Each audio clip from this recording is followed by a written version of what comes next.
Standard 11 English second language unit 7 read number 1 और उसका part 2 read करने जा रहे हैं हम। There is no need to sniff when we eat. जब हम खाना खाते हैं तब हमें स्निफ यानी सूंघने की ज़रूरत नहीं होती। But when we chew the food, but जब हम फूड यानी खाना च्यू करते हैं, चबाते हैं, वार्म वेपर इज़ रिलीज, तब क्या होता है कि गर्म वाष्प मुक्त होती है, रिलीज्ड होती है, एंड फ्लेवर्स आर डिटेक्टेड, और स्वाद का हमें पता चलता है, डिटेक्ट होता है स्वाद।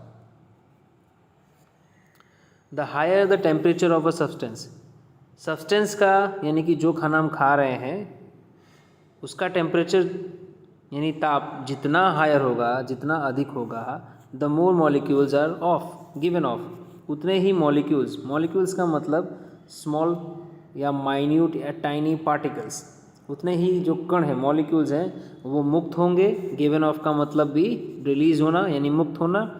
And intense odours are felt, और इंटेंस मतलब तीव्र, या आप कह सकते हैं अत्यधिक ओडर्स, अत्यधिक ओडर का मतलब होता है गंध, आपको महसूस होंगे। देयरफॉर, इसलिए mummy insist on serving dishes hot, इसलिए मम्मी कभी भी आग्रह करती हैं, इंसिस्ट करती हैं खाना गरम परोसने की। मतलब मम्मी कभी भी आपको खाना गरम खाने को कहेंगी, ना कि ठंडा खाना खाने को कहेंगी।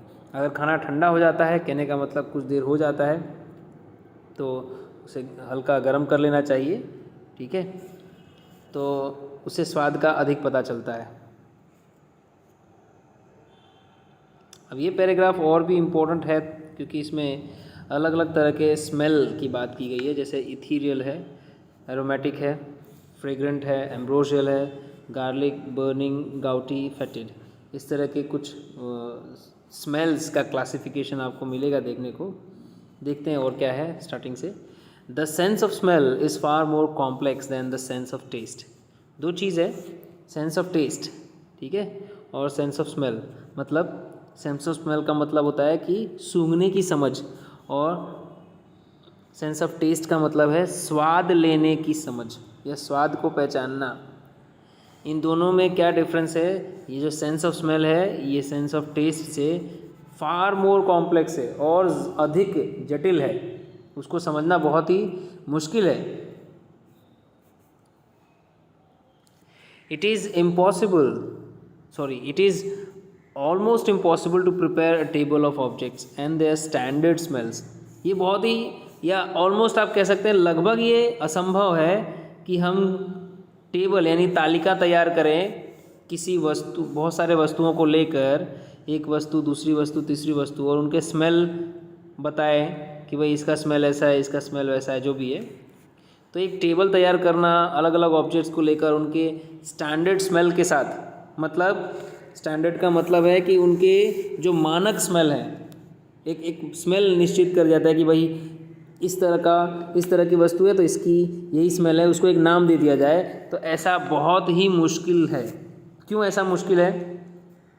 Mostly there is never only one smell for one object, क्योंकि एक ऑब्जेक्ट का एक ही तरह का स्मेल हो ज़रूरी नहीं है, इसलिए इसकी तालिका यानी टेबल बनाना मुश्किल है। Scientist use the term flavour profile for smells. Scientist smell के लिए मतलब गंध के लिए जो टर्म है, ठीक है, जो शब्द प्रयोग करते हैं वो है फ्लेवर प्रोफाइल। प्रोफाइल का मतलब होता है रूपरेखा और फ्लेवर का मतलब स्वाद। तो साइंटिस्ट इसके लिए भी, स्मेल के लिए भी क्या यूज़ करते हैं, यानी गंध के लिए भी वो किस टर्म का यूज़ करते हैं? फ्लेवर प्रोफाइल का ही यूज़ करते हैं, क्योंकि बहुत तरह तरह की गंध होती है, उनको समझाने के लिए, स्मेल्स को बताने के लिए वो फ्लेवर प्रोफाइल नाम देते हैं। They have classified smells under such headings. उन्होंने स्मेल को भी क्लासीफाइड किया है, बहुत तरह की स्मेल्स होती हैं, गंध होती हैं, उनको इस तरह की हेडिंग्स दी है, जैसे एथीरियल है, एरोमेटिक है, फ्रेग्रेंट है, एम्ब्रोशियल है, गार्लिक है, बर्निंग है, गाउटी है, एंड फेटिड है। तो कौन कौन से किस किस तरह के स्मेल्स हैं? एक तो एथीरियल, अथीरियल का मतलब होता है हवाई, वायव्य, ठीक है।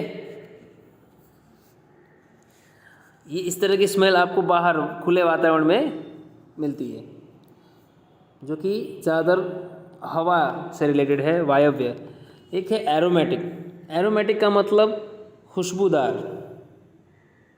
संस्कृत में एक वर्ड भी है सुभाषित, सुगंधित। और फ्रेग्रेंट का मतलब भी वही होता है, सुगंधित, खुशबूदार। लेकिन ये फ्रेग्रेंट वर्ड का यूज़ हम अधिकतर फूलों के सुगंध से संबंधित गंध के लिए लेते हैं, या तो फूलों की सुगंध को भी फ्रेग्रेंस कहा जाता है। तो फूलों से रिलेटेड जो भी सुगंध की बात की जाए वो फ्रेग्रेंट आते हैं। और एरोमेटिक भी सुगंधित, एरोमेटिक का मतलब भी सुगंधित होता है, लेकिन ज़रूरी नहीं कि वो फूलों से ही संबंधित हो, वो ठीक है खाने से या किसी और से भी संबंधित हो सकता है, जो हमारे मन को प्रफुल्लित कर दे। उसके बाद एम्ब्रोशियल है। अब एम्ब्रोशियल का मीनिंग होता है दिव्य, सुगंधमय, ठीक है। गार्लिक है, लहसुन जैसी सुगंध। बर्निंग है, कोई चीज़ जले तो उसकी जो जो स्मेल आती है वो गंध। गाउटी वर्ड है, ठीक है। गाउटी का एक और अलग मतलब होता है, पर अगर सुगंध से लें तो गाउटी का मतलब है तीखी गंध, कोई गंध तीखी आती हो वैसी। और एक है फेटिड, ठीक है। फेटिड का मतलब दुर्गंध युक्त, बदबूदार, कोई चीज़ बहुत रॉट हो जाती है, सड़ जाती है या जो भी है। तो ये सारे जो हेडिंग्स दिए हैं उनके अंडर में क्लासिफाई किया है स्मेल्स को, यानी वर्गीकरण किया गया है, बांटा गया है। But this classification is still tentative. लेकिन ये जो वर्गीकरण किया गया है, ये वर्गीकरण है, ये अभी भी टेंटेटिव है। टेंटेटिव का मतलब अभी भी अनिश्चित है, मतलब पूरी तरह से आप कह सकते हैं पूर्ण नहीं है, अनिश्चित है, प्रयोगात्मक है, अभी भी प्रयोग इस पर किया जा रहा है। एंड अनसेटिस्फाइंग है। अनसेटिस्फाइंग का मतलब असंतोषकारक है। कहने का मतलब हम सारे स्मेल को कवर नहीं कर सकते, अलग अलग तरीके के स्मेल होते हैं। इट इज़ बिलीव्ड, अब ऐसा माना जाता है, that each natural order of flavour, कि प्रत्येक जो प्राकृतिक मतलब फ्लेवर का प्रत्येक प्राकृतिक जो क्रम है, is a blend of many smells, वो तो मिश्रण है कई स्मेल्स का, कई गंध का मिश्रण है। जो हमने अभी देखा ना, अथीरियल, एरोमेटिक, फ्रेग्रेंट, इस तरह का, ये तो अथीरियल भी कई स्मेल्स का मिश्रण है, एरोमेटिक भी कई स्मेल्स का मिश्रण है। तो इनको क्लासिफिकेशन अगर इनका किया जाए तो पूर्ण रूप से क्लासिफिकेशन नहीं हो सकता।